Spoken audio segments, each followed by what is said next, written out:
A few weeks ago during Sunday school, our third grade classes were searching all over the building for God. They were on a scavenger hunt looking for God, and they found God everywhere, from the books in the rabbi's studies to the jar of candy that sits outside our door.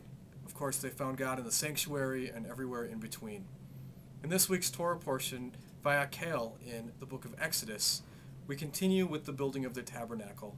In fact, in this week's version of it, many of the details are repeated over again, and this has perplexed the commentators for many generations why they would be repeated again when the Torah likes to be so concise.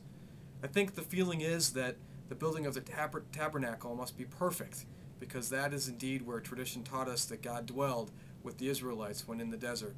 And of course later, when the temple in Jerusalem was built, the Holy of Holies replaced that tent of meeting where God's presence was felt most. And yet, as the third graders showed us, God's presence is everywhere. So why do we face Jerusalem when we pray? Because we know that's where our ancestors felt God's presence was. And in the process, we can see everything else between ourselves and Jerusalem and recognize God's presence in our midst.